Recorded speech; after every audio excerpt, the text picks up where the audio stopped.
Buenos días, auditorio, buenos días, Montalvo, buenos días, Gustavo. Qué gusto estar nuevamente con ustedes en una sesión más de Filosofando Ando. En esta ocasión, me gustaría que platicáramos sobre una serie de noticias que se han venido dando en los últimos días en relación a em, pues lo que dice y hace Ricardo Salinas Pliego con respecto al gobierno de AMLO. Me parece que ha habido en las últimas semanas y especialmente en los últimos días un toma y daca de fuerza y que creo que vale la pena reflexionar sobre ello. Entonces, pues ese es el tema que les propongo y ¿qué les parece algún comentario de entrada? ¿Quién podría comenzar? Venga, Montalvo. Gracias, querido Jesús. Pues bonito día. Espero que se encuentren bien. Estamos en una semana de receso, de actividades, en nuestro centro de trabajo. Así que es una semanita, más o menos relajada, ¿no? Más o menos. Bueno, este, pues es un personaje muy peculiar, que parece que está desafiando, pues no sé si a la figura de la presidencia o si al Estado mexicano. Es un poco ambivalente.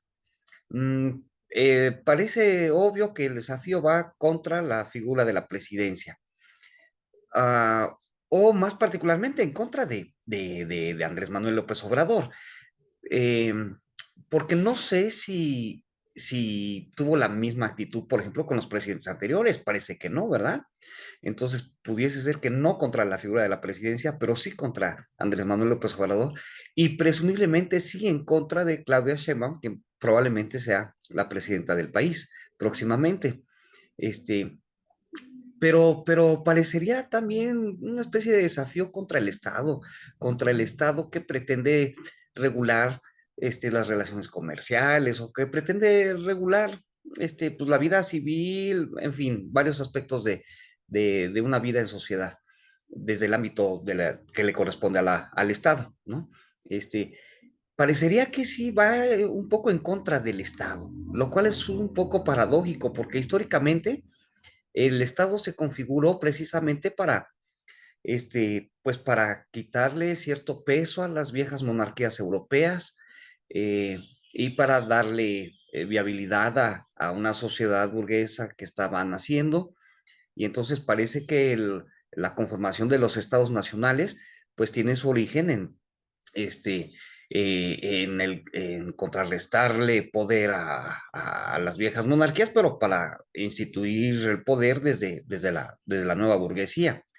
Este, y bueno, han pasado más de 2 siglos desde entonces, y en el caso mexicano, pues es clarísimo que la clase empresarial, lo que hoy llamamos clase empresarial o grupos empresariales, este, se han apropiado de los distintos órdenes del Estado mexicano como para verse siempre favorecidos. Y entonces estar en contra del Estado parece ser una paradoja, ¿no? Parece ser una contradicción.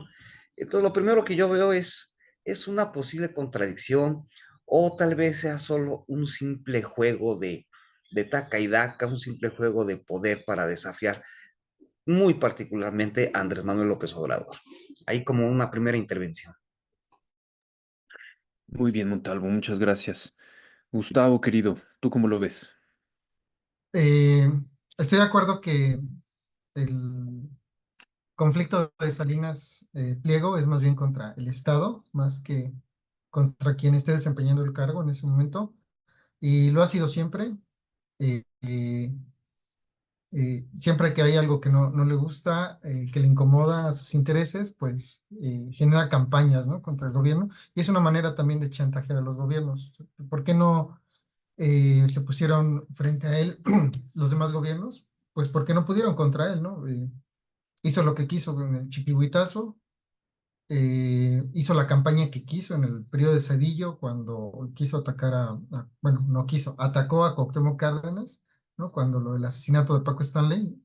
lanzó una campaña contra el jefe de gobierno en ese momento, que era Cuauhtémoc Cárdenas. Eh, y si le buscamos, seguramente hay periodos de diferencias con Calderón y con Enrique Peña Nieto.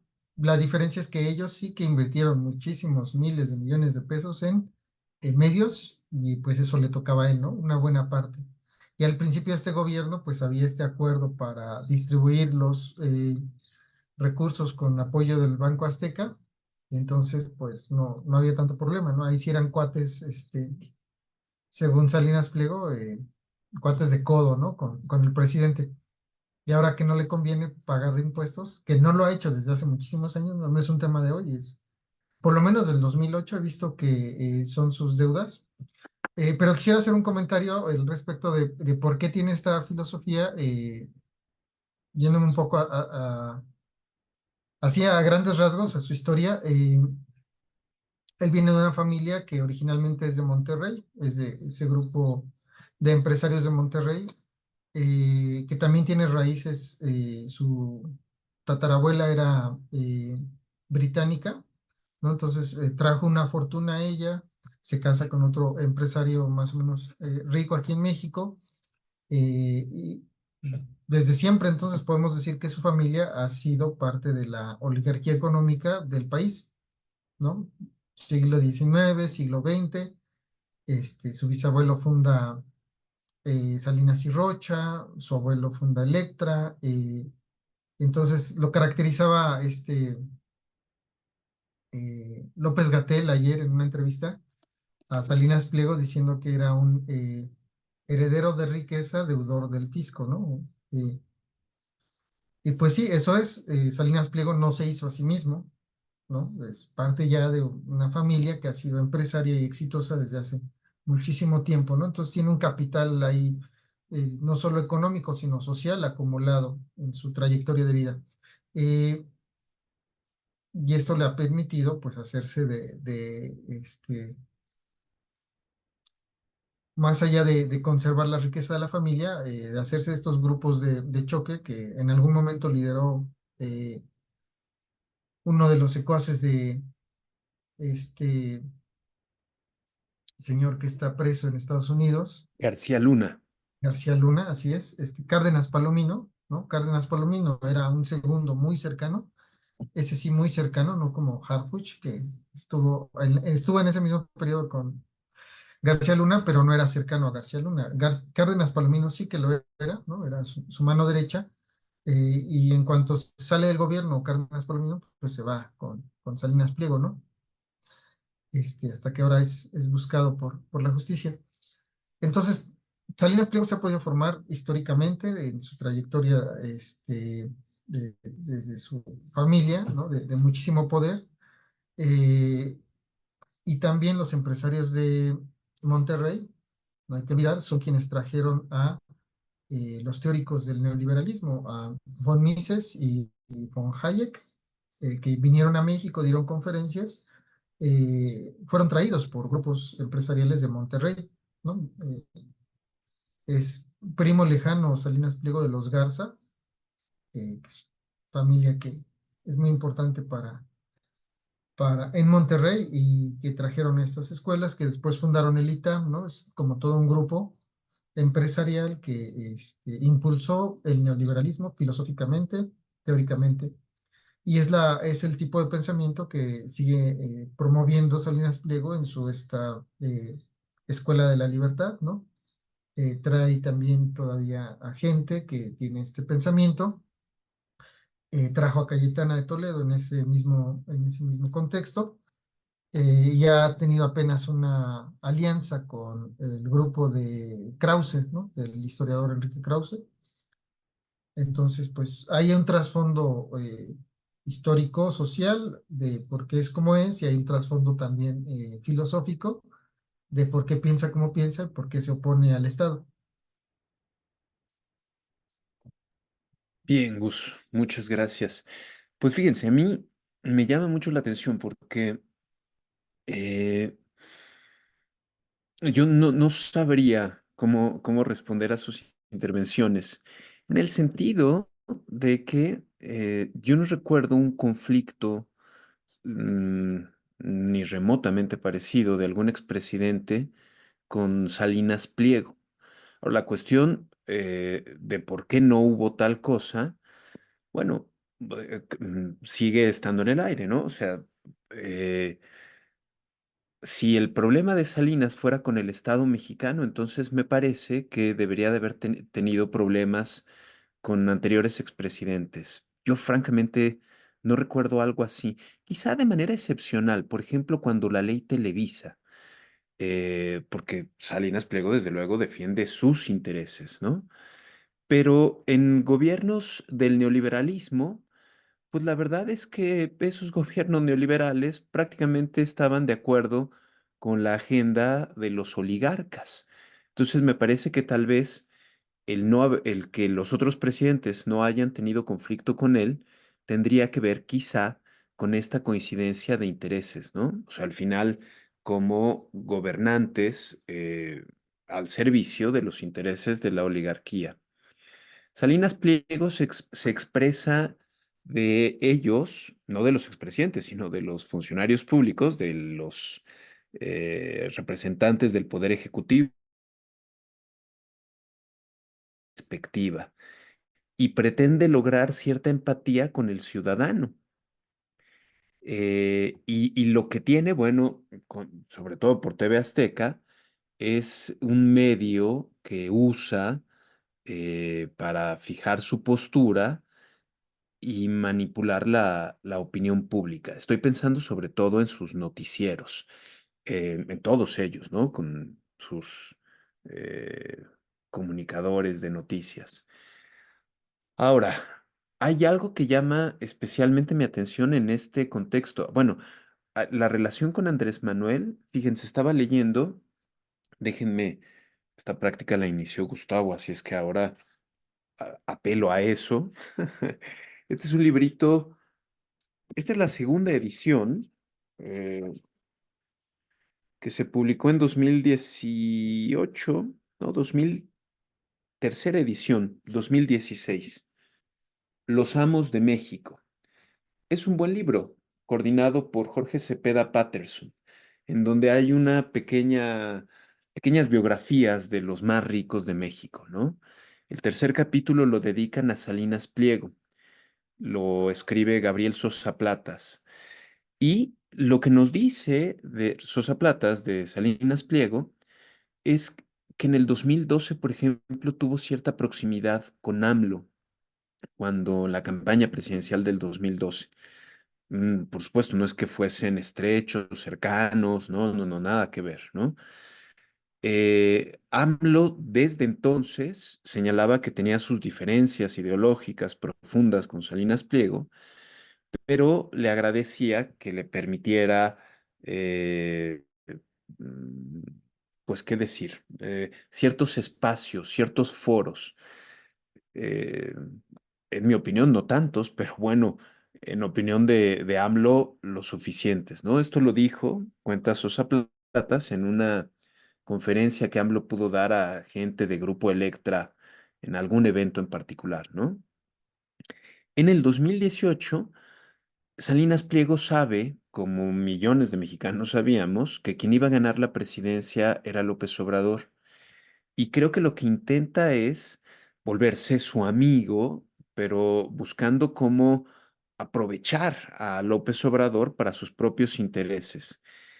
Y me parece que López Obrador lo deja creer eso, ¿no? O sea, creo que nunca estuvo, me parece, es mi opinión, que nunca estuvo López Obrador pensando seriamente en servir a los intereses de Salinas Pliego, pero prefirió no confrontarse abiertamente con él a comienzos de su sexenio, por ejemplo, por lo que mencionaba Gustavo, el reparto de las pensiones del bienestar, pues no existía el Banco del Bienestar. Entonces, el banco que le permitía tener una mayor difusión de estos recursos era Banco Azteca. Y Salinas Pliego feliz, imagínense ustedes el negociazo que eso representó para él. Hay un artículo en Sin embargo, en el portal de Sin embargo, de esta semana, en donde se muestra cómo Salinas Pliego ha perdido contratos con el gobierno de la 4T, ¿no? Entonces, perdónenme amigos, me estoy haciendo una intervención demasiado larga. Cierro con esto. Eh, esa amistad que comenzaba en el 2018, la verdad es que no podía terminar bien. O sea, de hecho, me parece que lo asombroso es que esté terminando hasta el 2024. Y bueno, está terminando, creo que con mucha rispidez, sobre todo de Salinas Pliego. Los dos se siguen diciendo amigos, pero los dos se están atacando, ¿no? Y los ataques de Salinas Pliego, en verdad que creo que son probablemente los más fuertes de algún empresario en contra del gobierno de López Obrador. Salinas Pliego se ha atrevido a decir que hay corrupción en la cuestión esta de la pensión del bienestar sin mostrar las pruebas, ¿no? Pero la acusación me parece que es poderosísima, pues. No sé cómo lo ven ustedes. Sí, yo no tengo memoria, pero tampoco, tampoco he visualizado textos de investigación en donde haya un enfrentamiento contra quien ostente la presidencia por parte de un particular, ¿no? Entonces, esto parece inédito. Este, híjole, si nos remontamos un poquito a la historia, pues, salvo porque esté equivocado, ni al dictador Díaz le pasó algo parecido, ¿no? Eh, no sé qué tanto, por ejemplo, con Francisco y Madero, tal vez, bueno, contra Francisco y Madero sí hubo manifestaciones de desaprobación, pero por parte de grupos políticos y empresariales, pero no tengo yo registro de un enfrentamiento desde un particular. Entonces, me parece que esto es inédito en nuestra historia reciente, es inédito. Ah, pero quisiera yo extrapolarlo a las ideas. Eh, lo que yo veo como choque, como oposición, es que pues la política que ha asumido Andrés Manuel López Obrador y la 4T es utilizar los recursos del Estado para beneficiar a la población en su conjunto. Y el lema de primero los pobres es lo que le da sentido. Y lo que tienen enfrente, pues son los grupos empresariales, son los intereses particulares, los intereses en este caso de Ricardo Salinas Pliego, pues para cuidar su riqueza y en la medida de lo posible incrementarla, ¿sí?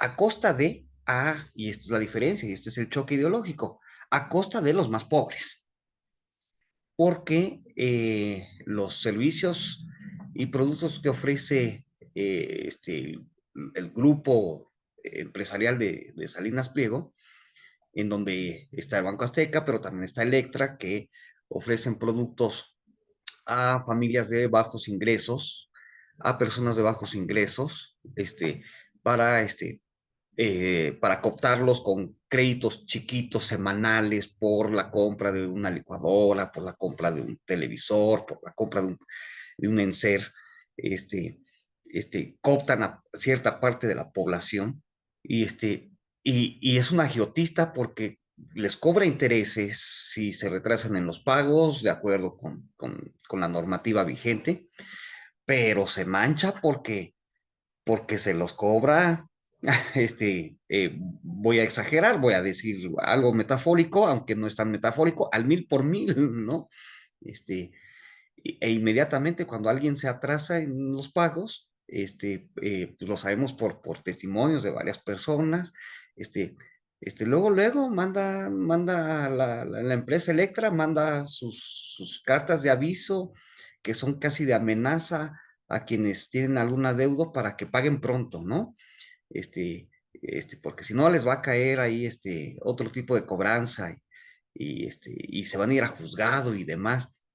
Todo el tipo se enriquece a costa de los más pobres, en tanto que la política de Andrés Manuel López Obrador y de la 4T es una política a favor de los más pobres. Ahí está el choque. Ahí está el choque. Y en este sentido, pues reitero mi idea y la expongo con mucho más claridad. Este, Salinas Pliego para mí representa la imagen del empresario que está contra el Estado, ¿no? Contra este tipo de Estado. Y no contra los gobiernos anteriores que fueron configurando un Estado que favorecía más a los grupos empresariales. Pero el Estado que se está configurando ahora a través de la 4T, desde la presidencia, y que poco a poco se va extendiendo un poquito más hacia otros ámbitos de la política y de la administración pública, pues ahora sí, los grupos empresariales y este personaje en lo particular, pues necesariamente es contra el Estado, ahora sí. Y entonces me parece que el choque es ideológico y, y, y si no es Salinas Pliego, sería otro, ¿eh? Y es más, es probable, no me extrañaría que ocasionalmente surjan otros personajes parecidos a Ricardo Salinas Pliego que también se opongan al Estado. Entonces me parece que además esto se va a ir incrementando, lo vamos a ver con más frecuencia. Y pues es ahí donde se necesita mucha claridad para ver cuáles son las funciones del Estado, cuál es la intención de un Estado en las condiciones en las que nosotros vivimos, en las que nos encontramos, eh, este, pues para no perderse en diatribas que no debería haber. Bien, Montalvo, gracias. Gus, queridísimo. Eh, Sigo en este último que decía Pedro, en la idea de Estado que tienen desde estas perspectivas neoliberales empresariales, porque también no todos los empresarios son neoliberales, pero ciertamente se ha configurado en estos 30 y tantos años de gobiernos neoliberales, pues esa subjetividad, ¿no? Del emprendedurismo, entre comillas, que en México ha sido, pues que estos empresarios no tienen nada de emprendedores porque justamente son herederos de las riquezas y entonces mantienen una relación acomodaticia con los gobiernos. Eh, yo creo que no es solamente que hayan coincidido sus intereses, sino que ellos le impusieron sus intereses a los gobiernos previos y no tenían problemas en la medida en que esos gobiernos cumplieran con esos mandatos, ¿no? Eh, entonces, la filosofía neoliberal, este pensamiento de los empresarios es individualista, uno tiene que resolverlo desde sus medios que tenga, como si todos fuéramos en la teoría de Rawls, ¿no? Esta igualdad abstracta, ¿no? Pues imaginemos que todos nos vamos desde circunstancias iguales a poner de acuerdo y desde ahí, con nuestros talentos individuales naturales, pues habrá unos que sobresalgan y otros que no. Eh, es también enemigo del estado de bienestar, ¿no? El estado tiene que ser lo más pequeño que pueda ser, solamente para regular aquello que permita el buen desarrollo de los negocios, ¿no? Todo aquello que pueda afectar a los negocios, sí, claro, el Estado ahí tiene que ser muy fuerte, tiene que sancionar todo aquello que limite la libertad del mercado, ¿no? Pero el Estado nunca puede meterse a regular al mercado, ¿no? El mercado se regula solo, los negocios se regulan solos, ¿no?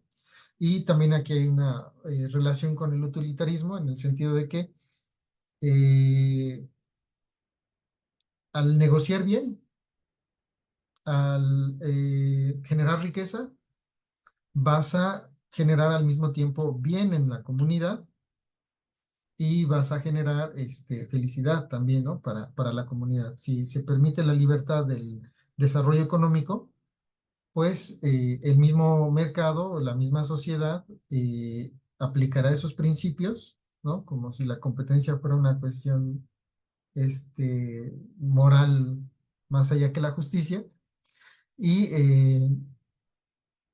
esa sociedad donde se desarrolla la riqueza y donde todos adquieren sus propios medios para generar su propia riqueza, pues va a ser una sociedad donde la convivencia sea segura y sea pacífica, ¿no? Eso piensa el liberalismo. Y eso piensa Salinas Pliego y su principal, o uno de sus principales ideólogos, comentarista que sale en tercer grado, eh, si me recuerdan el nombre, Sarmiento, Ernesto Sarmiento, Sarmiento. ¿no? Este señor Sarmiento que ha estado participando en muchos medios en donde normalmente no participa para tratar de lavarle la cara a Salinas Pliego, ¿no? Y saca mucho estas ideas para justificar todo este asunto del campo de golf.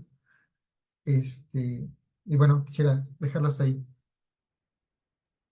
Gracias, Gus. Híjole, bueno, pues es que es un personaje que da para tanto. Fíjense, a mí me parece que aquí creo que hay una cosa interesante. En tanto que empresario formado por los más de 30 años del neoliberalismo en México, esto lo lanzo como una hipótesis, digamos, ¿no? Me parece que todos estos están cortados por la misma tijera. Es decir, todos estos, creo, ven con muy malos ojos que López Obrador les haya cobrado impuestos, ¿no? Es prácticamente una inmoralidad. ¿Cómo se atreve? Si son ellos los que generan empleos, ¿no? Creo que prácticamente toda la oligarquía mexicana no está a gusto con eso de López Obrador. Por otro lado, creo que López Obrador, o sea, que les haya cobrado impuestos, me parece que es fantástico. Me parece que se queda corto al no haber hecho una reforma fiscal progresiva, ¿no? Que paguen más impuestos quienes más riqueza tienen. Entiendo que no lo ha hecho como cuidando lo factible, lo realmente posible en este momento. Espero que Claudia avance un poco más en esa dirección. Pero entonces, hay algo que los hace extraordinariamente parecidos, pero al mismo tiempo creo que Salinas Pliego es distinto en cuanto a su empuje. Les hago esta pequeña reflexión y les cedo la palabra para comentar esta idea.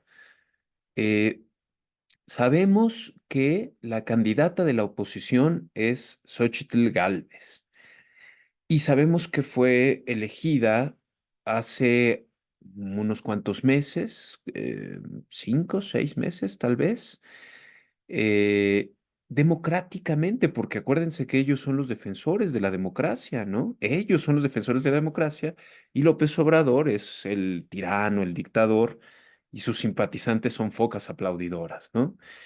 Pero en su proceso, en su proceso democrático, bajaron a su competencia, a la competencia de Xóchitl Gálvez, quiero decir. O sea, la última que resistía era Beatriz Paredes y también la bajaron. Habían dicho que iban a ver encuestas y no hubo encuestas. Al final se decidió que iba a ser Xóchitl Gálvez. Pero entonces, ¿democrático de dónde? Por supuesto que no fue democrático eso. ¿Quién impuso a Xóchitl Gálvez? Bueno, si es verdad que quien logró la magia de reunir a PAN, PRI y PRD fue Claudio X González, pues entonces supondremos que Claudio X González fue el principal impulsor de la candidatura de Xóchitl Gálvez. No creo que haya sido el único, pero creo que sí fue de los más importantes.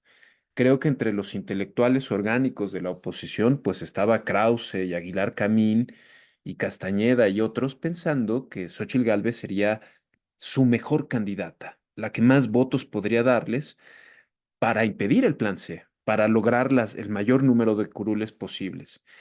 Y sin embargo, qué decepción. Les ha salido el tiro por la culata. O sea, Xóchitl Gálvez no ha sido una candidata que vaya en crecimiento, pues, ¿no? Y lo saben bien. Todo esto para decirles, amigos queridos, colegas, me parece que si bien es cierto que Claudio X González había sido el empresario que más sistemáticamente se había opuesto a López Obrador desde que comenzó el sexenio, bueno, en las últimas semanas creo que Claudio X González también se ha quedado chiquito. diría, jugando con las palabras, que Ricardo Salinas Pliego lo ha rebasado por la derecha, ¿no? Pero me parece que eso es relevante porque creo que no creo que en las elecciones del 2024, yo creo que su candidata es Xóchitl Gálvez y ya eso no hay forma de impedirlo, pero creo que va a ser una candidatura fracasada, eh, pero sospecho que Salinas Pliego sí ha de considerar, por todas las simpatías que ha despertado con los opositores del gobierno de López Obrador, sí debe de estar considerando volverse el Milei de México hacia el 2030, ¿no? O sea, me parece que que sí tiene cierto empuje, que sí tiene seguidores, ¿no? Pues no en balde en la cuenta X le dicen tío Richie, ¿no? Porque además hay un número significativo de mexicanos clase medieros, aspiracionistas, que no se dan cuenta de lo que ustedes han señalado, de que la riqueza de Ricardo Salinas, pues no es fruto de su talento personal, es el resultado de la injusticia del sistema, ¿no? ¿Qué piensan de esto? Esto es la relación, eh, sí, la relación entre, no la relación, la competencia, la preponderancia como opositores al gobierno de López Obrador. ¿Qué les parece, amigos? ¿Qué piensan?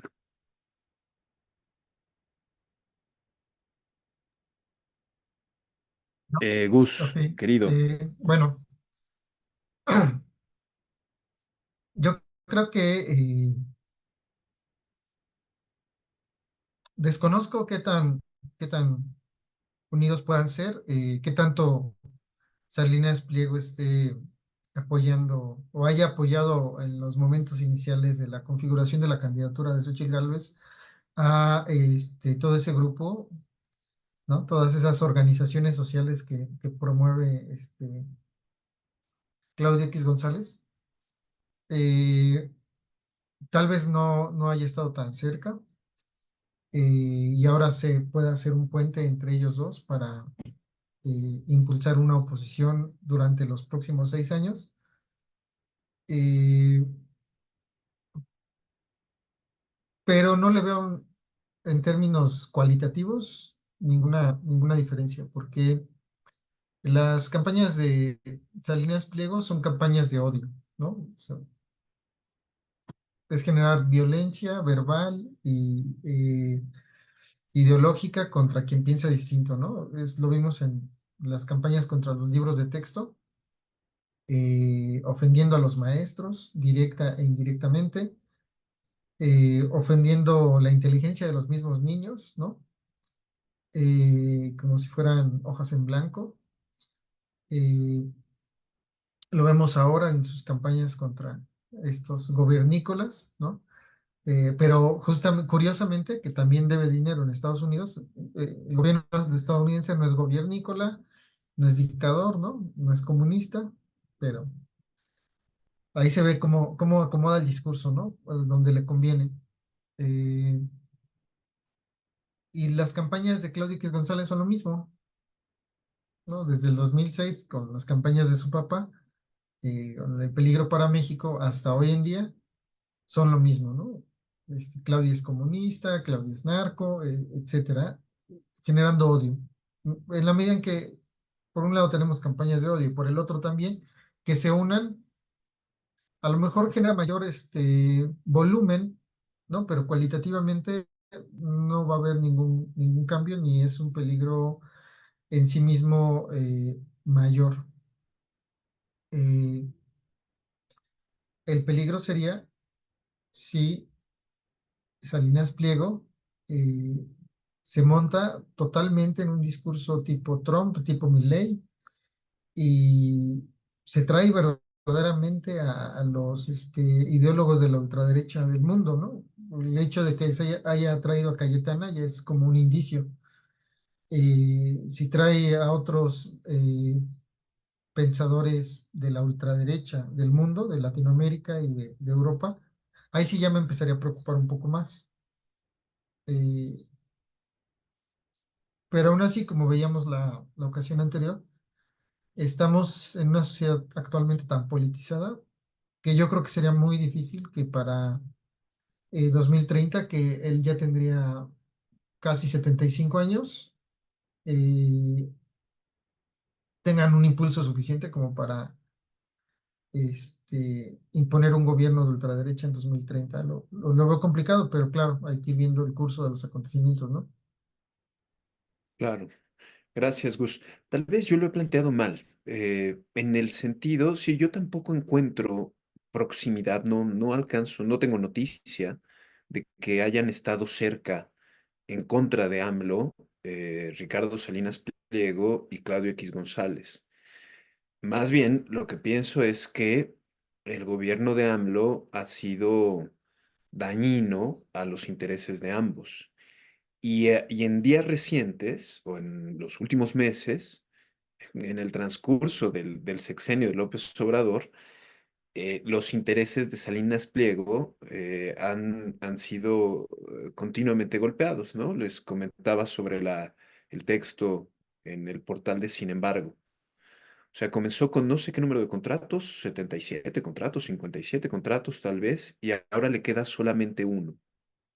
Distribuía el dinero de las pensiones del bienestar y ahora hay Banco del Bienestar. O sea, se ha quedado también sin ese negocio, ¿no? Tenía el campo de golf y el gobierno de López Obrador decide, puesto que no quiso comprarlo, entonces decide volverlo zona eh, ambientalmente protegida, no recuerdo cuál es el término técnico, ¿no? Entonces, yo lo he planteado mal. En realidad, la idea que quería comunicarles y sobre la cual les invito a pensar es cómo me parece que el enfrentamiento de Ricardo Salinas Pliego ante López Obrador creo que ha sido más poderoso, al menos en términos mediáticos, que el de X González, ¿no? X González, creo yo, no estoy completamente seguro, pero me parece que en X los hashtags, ¿cómo le diremos a eso, Montalvo querido? Los hashtags de narcopresidente y narcocandidata, pues eso tenía que ver con Claudio X González, sin que surtieran realmente efecto. O sea, según el Reforma, la popularidad del presidente está más fuerte ahora que hace 3 meses, ¿no? Pero, Salinas Pliego tiene a TV Azteca, que es un medio masivo que llega a millones de hogares.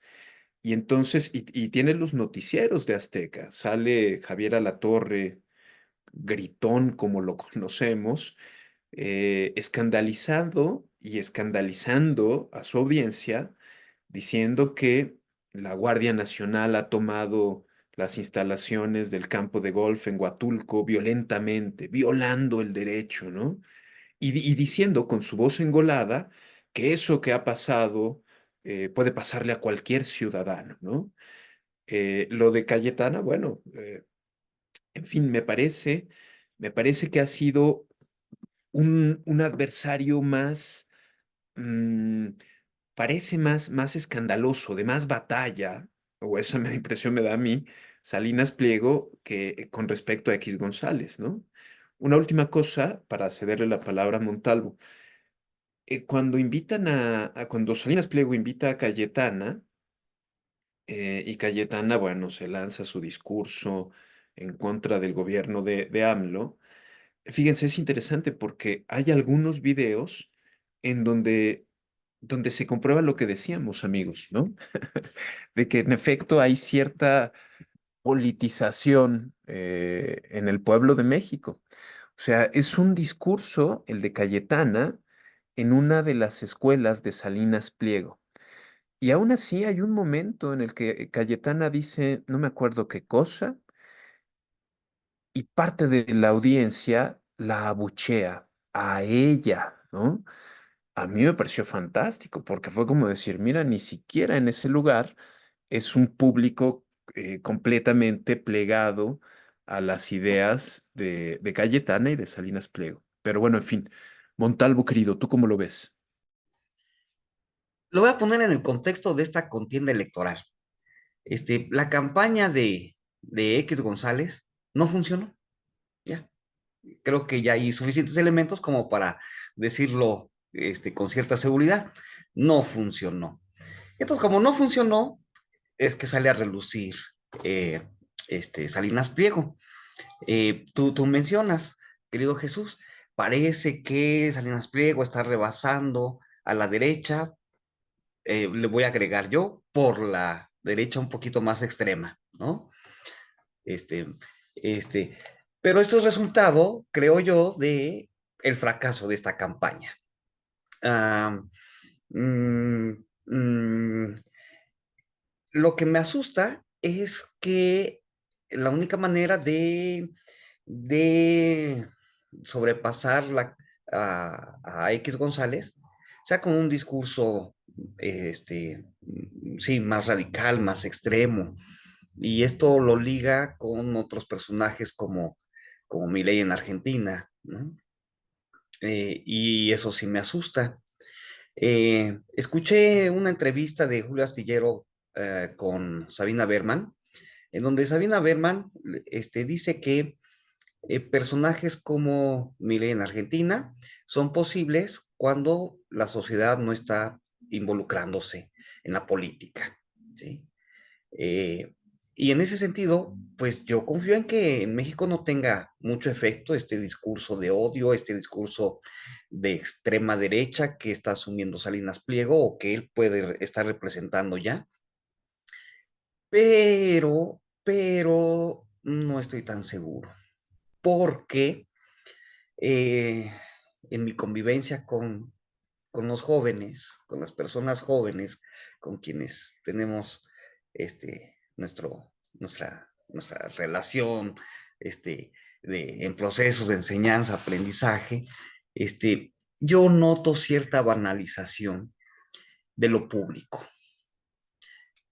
o cierta banalización en lo general, no solo de lo público, sino una banalización muy generalizada.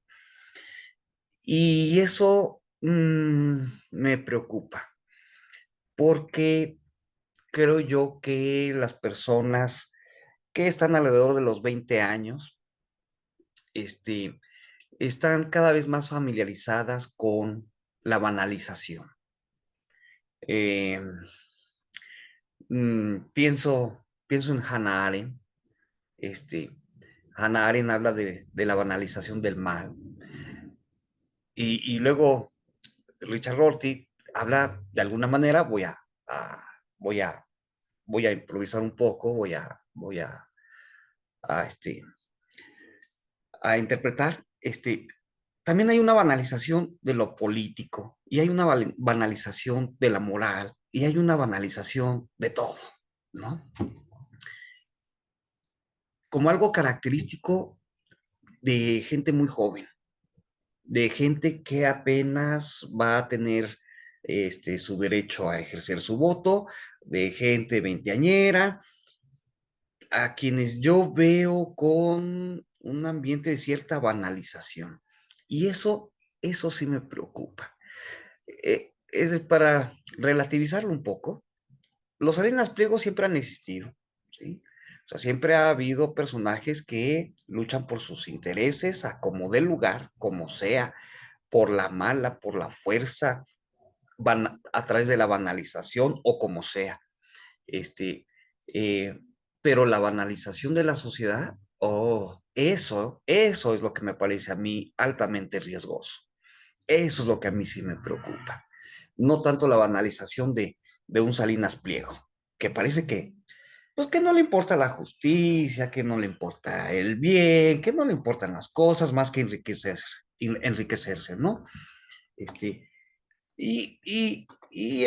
pues bueno, él, juega su propio juego, pero la banalización de amplios sectores de nuestra sociedad, eso me parece muy preocupante. Y no creo que estemos a salvo como para el 2030. Si ahorita jóvenes de 20 años siguen en un ambiente de cierta banalización, para el 2030 pueden convertirse en la mayoría de quienes ejerzan el voto. Y ahí sí ya me siento preocupado. Eh, y es que veo, por ejemplo, que a muchos jóvenes, muchas personas jóvenes, les parece chistoso, les parece gracioso, personajes que hacen payasadas, personajes que hacen el ridículo, y hasta hay cierta imitación.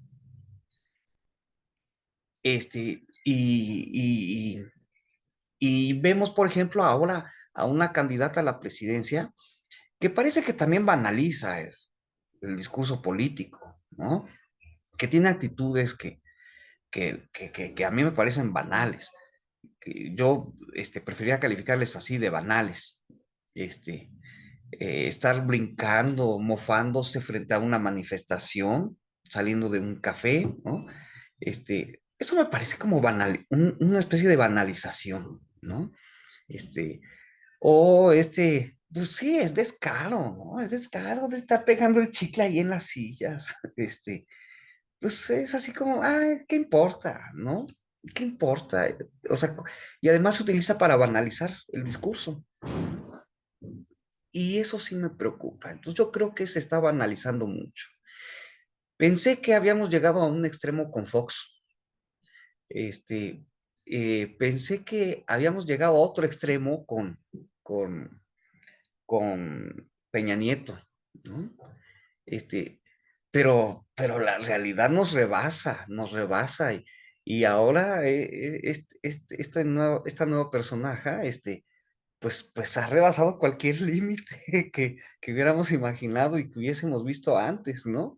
Y ya me parece que es la campaña de la banalización total, ¿no? Total. El hecho de que en un debate local un personaje haya sacado durante el debate palomitas, ya, o sea, ahí hay otra imagen, ahí hay otro discurso de una banalización del discurso político. Y que lo hagan ellos no me preocupa tanto, pero que la sociedad, que varios amplios sectores de nuestra sociedad se estén banalizando, eso sí me preocupa. Ya habíamos alcanzado cierto nivel de interés por lo político, pero ahora esto puede convertirse en una banalización de lo político, y eso me parece más grave que no tener interés por lo político. Déjame interrumpirte ahí, Montalvo, y retomarlo justo desde ahí. En verdad, qué grato es conversar con ustedes de estos temas. Ojalá a nuestro auditorio le parezca lo mismo. Miren, es que yo tomo el balón donde lo deja Montalvo y diría, si eso fuera cierto, eso es la banalización de la política en la sociedad mexicana. Si eso fuera cierto, amigos, habríamos caído en contradicción. Pero yo creo que no. Yo creo que no es que la política mexicana se haya banalizado. Y eso es algo que corre en favor nuestro. O sea, más bien me parece que lo que se ha banalizado es la concepción política de la oposición. O sea, es la candidata de la oposición la que hace eso. Una candidata que eligieron los oligarcas, ¿no? O sea, los oligarcas que no han sabido plantear un proyecto de nación, ¿no? Que no tienen un programa, que no tienen nada, que están huecos. Creyeron que las gracejadas de esta personaja, dice mi queridísimo Montalvo, las gracejadas de esta personaja, ellos creyeron, Aguilar Camín lo escribió, o Krause, o ambos, decían que la espontaneidad estaba del lado de Xóchitl, ¿no?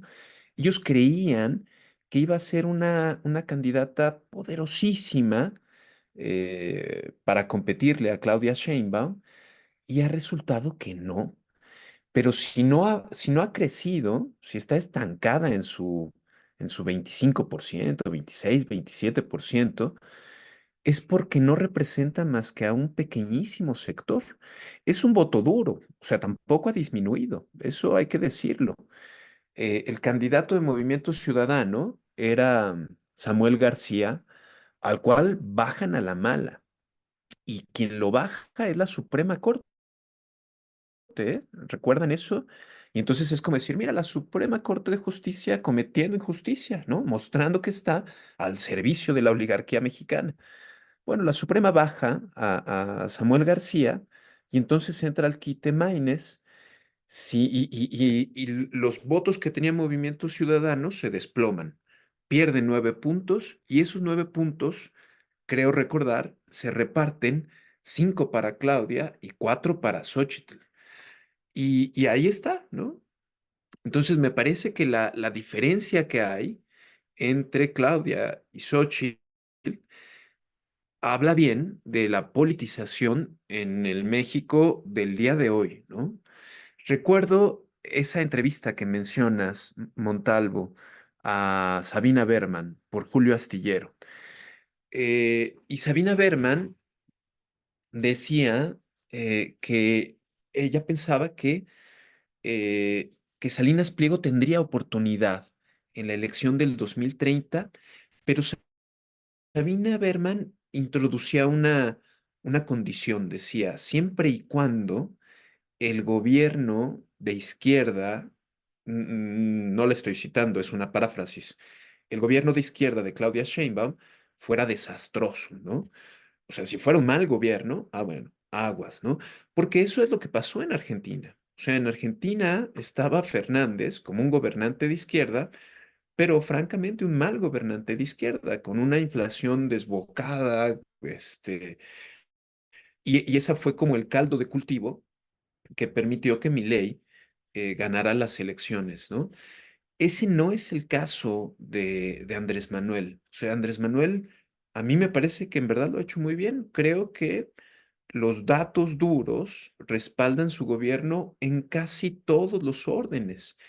Y creo que eso es lo que ha dado lugar a un proceso de politización de la mayoría del pueblo de México, ¿no? No de todo el pueblo de México, pero sí de la mayoría.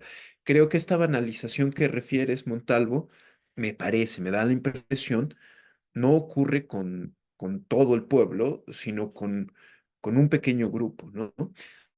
Ahora, termino con esto para darle la palabra a Gustavo, porque tú lo decías, Montalvo, o sea, bueno, nosotros, en tanto que profesores de jóvenes que están a punto de comenzar su participación como ciudadanos, pues es importante seguirlos, ¿no? Y ver que no banalicen la política, ¿no? Y ver que su formación no sea solo una formación escolar, sino una formación profunda, íntegra, en todo lo que tiene que ver con el ser humano. Y eso implicaría despertar, en la medida de lo posible, su conciencia política, ¿no? Gustavo, querido, ¿tú cómo lo ves? Eh, yo creo que pensaron que era una candidata poderosísima, como dices, por un mal diagnóstico de la realidad, ¿no?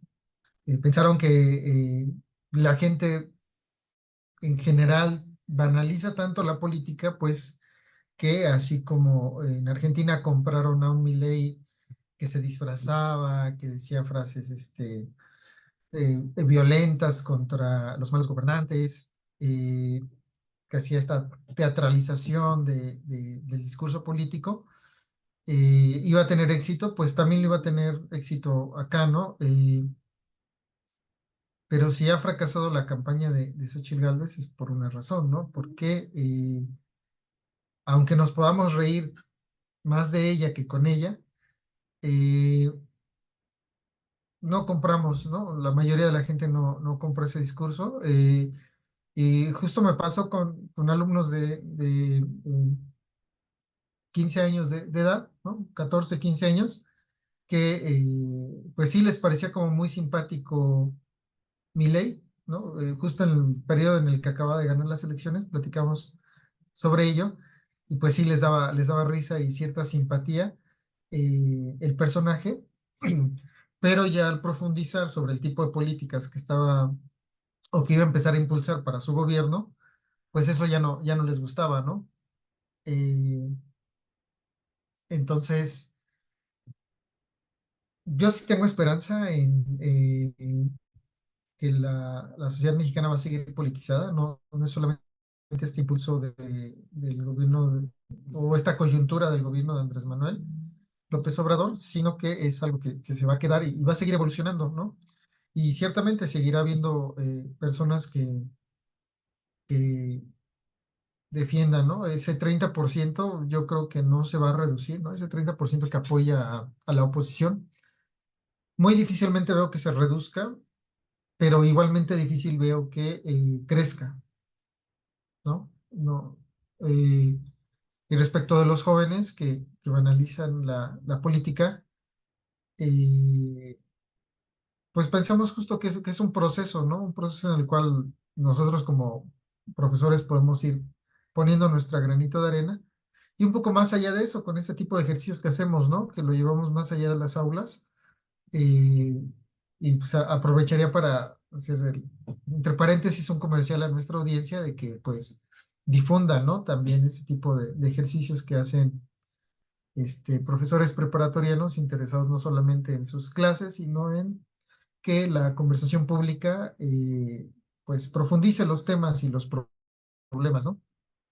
Y ya cerrando el paréntesis, eh, en la medida en que el plan se tenga éxito, mayor será mayor contundente, más contundente será la derrota de la oposición. Y mientras más contundente sea la derrota de la oposición, mejores condiciones tendrá Claudia Sheinbaum para hacer las cosas bien, como yo creo que ella podría hacerlo, pero arropada desde el poder legislativo para hacer las transformaciones que todavía hay que hacer, ¿no? No está en la agenda de Claudia hacer una reforma fiscal, pero ciertamente si tiene mayoría legislativa, no podría hacer oídos sordos a todas las demandas de que se haga ya la reforma fiscal, ¿no? Claro, muy bien, Gus. Muchísimas gracias. Bueno, amigos, me parece que estamos en tiempo. Les agradezco mucho, mucho, mucho la conversación, siempre tan interesante, y esperemos que sea del agrado y disfrute de nuestra audiencia. Muchísimas gracias. Nos vemos en la próxima sesión.